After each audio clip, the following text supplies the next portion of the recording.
வராகி தாயின் சக்தி வாய்ந்த சத்திய வாக்கு இது. என் தங்கமே, நான் உன்னோடு இருப்பதால் நீ அனைத்தையும் ஜெயிக்கப் போகிறாய். நான் உனக்கு ஜெயம் தருவேன். கஷ்டம் வந்தால் துவண்டு போகாதே. அது உன் பூர்வ ஜென்ம கர்மா. இன்பத்தை எவ்வாறு சந்தோஷமாக ஏற்கிறாயோ அதே போல கஷ்டத்தையும் மகிழ்ச்சியோடு ஏற்று என் மீது போட்டுவிடு. அனைத்தையும் உன் அன்னை நான் பார்த்து கொள்கிறேன். வாழ்வில் சில விஷயங்கள் கைமீறி போய்விட்டதாக நீ கவலைப்படுகிறாய். அதிலிருந்து என்னால் மீள முடியாதா அம்மா? என் தலைவிதி அவ்வளவுதானா என நீ அச்சப்படுகிறாய். உன் அம்மா நான் இருக்கிறேன். அச்சம் எதற்காக?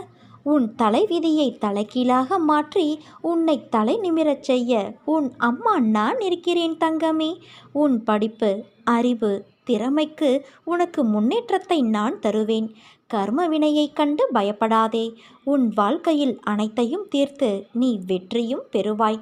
அது என்னை வழிபடுவதால் சாத்தியமாகும் என்று நம்பு.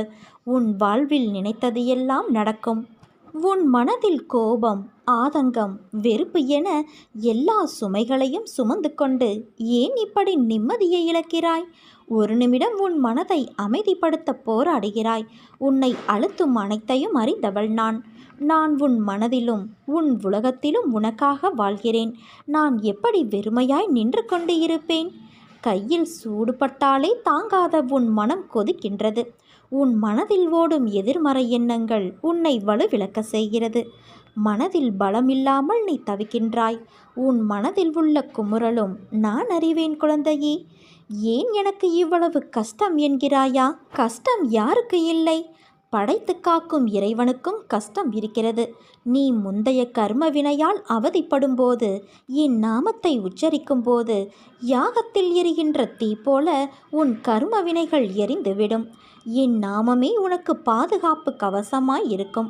அதை தாண்டி வேறு எதுவும் உன்னை தீண்டாது. முட்களால் குத்தி காயப்பட்ட உன் பாதம் இனிமேல் மலர்மேல் நடக்கப் போகிறது. நீ ஒரு காரியத்திற்காக போகிறாய் என்றால் உனக்கு முன்னே சென்று உன் தேவையை பூர்த்தி செய்து காரியத்தை நான் முடித்து வைத்திருப்பேன். அதனால் நீ மகுடமாய் உயரப்போகும் காலம் வந்து விட்டது. நீ தேடி அலைந்தது எல்லாம் இனிமேல் உன் கையில் வந்து சேரும். அதனால் நீ எதற்கும் பயப்படாதே, கலங்காதே. உன்னில் நிச்சயம் வெற்றி என்ற தீபத்தை நான் ஏற்றுவேன். உன் சந்தோஷத்தில் என் சந்தோஷம் இருக்கிறது. உன் அழுகையில் என் கண்ணீரும் இருக்கிறது. உன் கோபத்தில் உன்னை அமைதியாக்கி உன்னை நல்வழிப்படுத்த வேண்டும் என்ற பொறுப்பும் உன் அன்னையான எனக்கு உள்ளது. நீ எல்லா செல்வ வளங்களையும் பெற்று சீரும் சிறப்புமாய் வாழப்போகிறாய் குழந்தையே. இதுதானா வாழ்க்கை என்பதை 2 கோணங்களில் பார்வையிடு. உன்னிடம் உள்ள எதிர்மறை எண்ணங்களாகட்டும், செயலாகட்டும், அவற்றை நீ செய்து எதை பெறப்போகிறாய்? நம் உயிரே நிரந்தரமில்லாத வாழ்க்கையில் எதிர்மறை இன்னல்கள், தோல்வி, அவமானம், இந்த போராட்டம் எல்லாவற்றையும் தாண்டி உன் இலக்கில் நீ நிற்பது என்பது எப்படி இருக்கும் என்று யோசித்துப்பார். கோபமோ, கவலையோ, வருத்தமோ, பகையோ, விரோதமோ, இவற்றிற்கு பதிலாக உன்னை நீ மேம்படுத்து.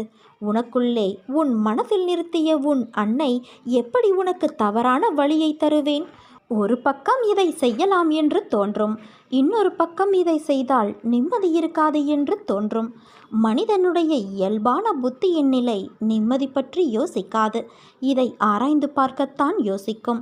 அவற்றால் நாம் இழப்பது என்னவோ நம் நிம்மதியைத்தான். உன்னை வழி நடத்துபவள் உன் அகிலமாயிருக்கும் உன் அன்னையான நான். எதுவும் தப்பாய் போகாது என்ற நம்பிக்கையோடு எதையும் யோசிக்காமல் நீ கொஞ்சம் பொறுமையாக இரு. அதற்கு மேலாக வேண்டியதை நான் பார்த்து கொள்கிறேன். உன்னிடம் நான் என்றைக்கும் சொல்வது அதுதான். எவ்வளவு பெரிய துன்பங்களாக இருந்தாலும் அதை நொடிப்பொழுதில் நான் அகற்றிவிடுவேன். உன்னை விட்டு நான் விலகுவதும் இல்லை. உன்னை விலகி போகும்படி நான் செய்வதும் இல்லை. உன் அம்மாவாக, அப்பாவாக இருந்து உன்னை நான் அரவணைத்து காப்பேன். உன் வாழ்வில் நான் வந்துவிட்டதை உன்னால் உணர முடிகிறதா? உணர முடியவில்லை என்றால் சில தினங்கள் பொறுத்திரு. உன் இல்லத்தில் மகிழ்ச்சி இல்லையே என்று நீ வருந்தினாய் அல்லவா? இப்போது அனைவரது முகத்திலும் மகிழ்ச்சி தாண்டவமாடப் போகிறது.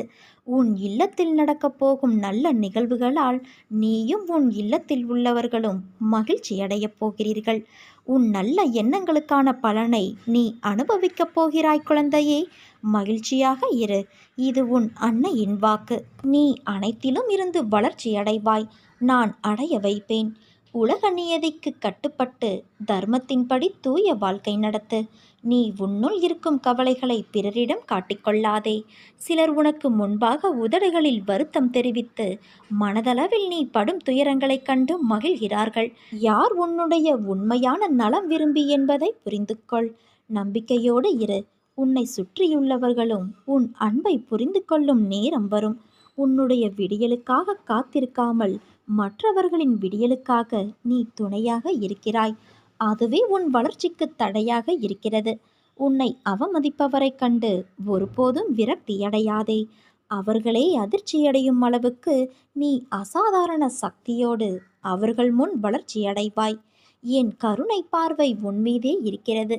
பயமின்றி உன் இலக்குகளை நோக்கி நீ போய்க் கொண்டு இரு. யாரோடும் போட்டியிடாதே. மற்றவர்களையும் போட்டியிடவும் ஊக்குவிக்காதே. யாரையும் இகழ்ந்து பேசாதே குழந்தையே.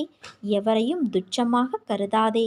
யாரையும் ஜாதி, உணவு பழக்க வழக்கங்களை வைத்தோ மற்ற நடைமுறை செயல்களை வைத்தோ எடை போடாதே. எல்லா உயிர்களும் இந்த பிரபஞ்சத்தில் சமம் என்பதை மட்டும் உணர்ந்து கொள். ஒருவர் உன்னை காயப்படுத்தியதற்காக உன் மீது அன்புள்ளவர்கள் மேல் அந்த கோபத்தை காண்பிப்பது தவறு. அந்த கோபத்தையும் எரிச்சலையும் விடு.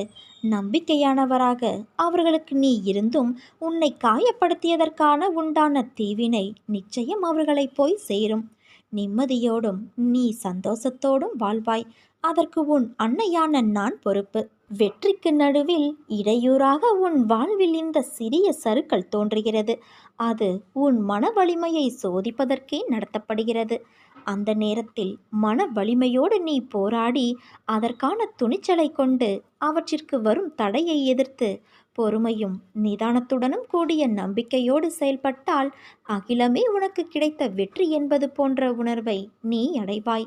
உனக்கு வரும் கஷ்டங்களால் அந்த நேரத்தில் மனச்சுமை அதிகமாகத்தான் தெரியும்.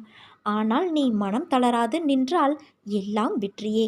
அது உனக்கு கஷ்டத்தையும் பிரச்சனைகளையும் கொடுக்கும். நீ நடுவில் நிர்கதியாய் நிற்பதைப் போல உணர்வாய். நீ நடுவில் எந்த துணையும் இல்லாமல் நிர்கதியாய் நிற்கிறேன் என்ற எண்ணத்தை மறந்து ஒரு நிமிடம் கண்மூடி மன அமைதியோடு எதையும் யோசிக்காமல் சாந்தமாக மாறி அமைதியான சூழலை உனக்குள் கொண்டு வா. அந்த நிமிடம் நீ நிற்கின்றதே என் பிடியில்தான். உன்னை நான் என்ற உன் அன்னையான நான் தாங்குகிறேன் என்பதை நீ மனமாற உணர்வாய். எதற்கும் மஞ்சாதே. எதையும் துணிந்து எதிர்த்து நில். உனக்கான என் துணை என்றும் உனக்கு உண்டு. உன்னை நிச்சயம் நல்வழிப்படுத்துவேன். உனக்கான வழிகள் எல்லாம் வெற்றியாய் இருக்கும் என் குழந்தையே. அதற்கு நான் பொறுப்பு. நீ மகிழ்ச்சியோடு உன் வாழ்க்கையை வாழப் போகிறாய். யார் வேண்டுமானாலும் எதை வேண்டுமானாலும் பேசட்டும். உன் பாதையில் நீ உறுதியாக இரு. பிறர் சொல்வதை கேட்டு என்றும் மயங்கிவிடாதே. முதலில் உன் மீது நீ நம்பிக்கை வை என் குழந்தையே. உனக்கு உன் அன்னை வராகித்தாயான நான் பொறுப்பு. எவன் ஒருவன் எப்போதும் என்னை அவன் மனதில் இருத்தி எனக்கு நிவேதனம் செய்யாமல் உணவை ஏற்க மாட்டானோ நான் அவனுடைய அடிமை. என்னிடமே வேட்கை கொண்டு மற்ற எல்லாவற்றையும் துச்சமாக கருதுபவனுக்கு நானும் அதே போல இருப்பேன்.